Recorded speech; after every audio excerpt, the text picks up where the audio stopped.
and the front four especially had a lot to say about that.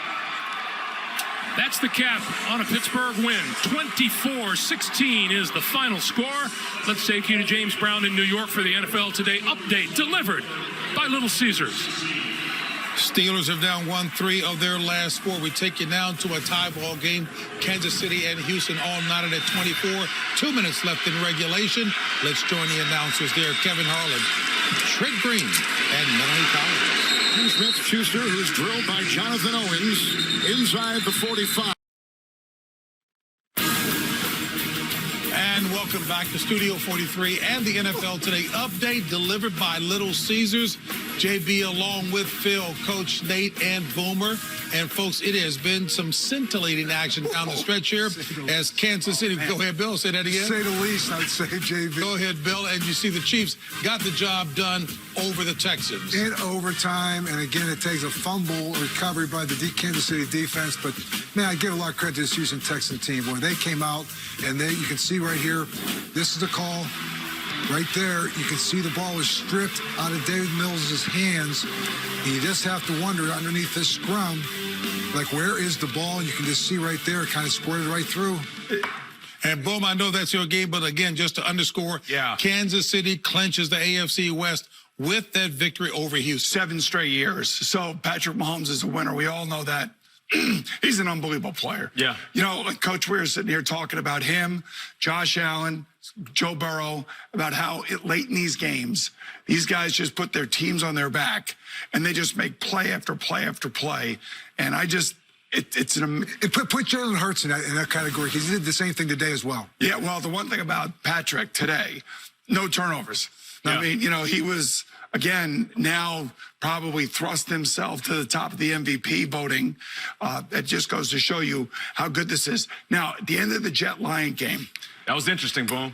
Why is it Rob Saleh calling timeouts on 2 different occasions?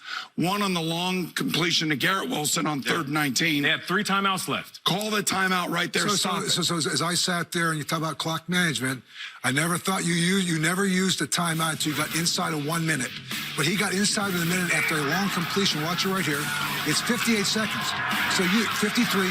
Call it right now. Boom. You got 48 seconds. Call it because you're inside of the minute. Yep. Watch the time that goes off on this. It's from 48 seconds all the way down right now. You're in a scramble type of mode. You're trying to get to the line screen. Look at this. The time is tick, tick. You've got 3 timeouts right there. You used one, you would have been at 48 seconds right there. Now all of a sudden, it's an incomplete pass. He throws it down there. So it goes from 48 down to 25. That is 23 seconds that was wasted. I also would have, because they had 3 timeouts, I would have used it on the long completion to Garrett Wilson before that play, too. And you could have saved even more time. So those are going to be tough questions for Rob Saleh to be answering at his press conference post-game. But I would just say that there was a lack of awareness there. And I think panic set in. Well, and I go back, and just having done this for years, that to me, the 3 timeouts come in, I don't want to use them until you get inside of a minute. Get inside a minute, and that's when you start using them right there inside of a minute, because now time is really, really, really relevant. Yeah. Okay, hey, fellas, and we've got more coming your way. Instant update, Jacksonville, Nate. That's right, JB. It's 34-34 in overtime, and the ball is tipped up and picked off. Rayshon Jenkins takes this to the house. A pick 6 to end it.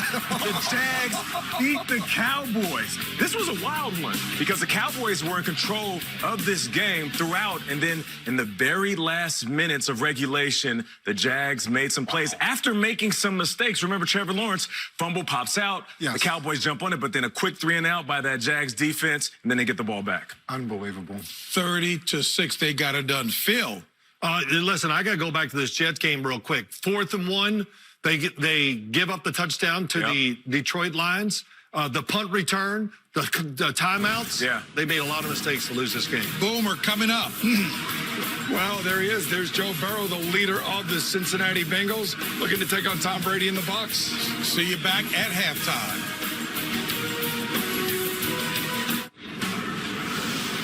CBS Sports. Thanks.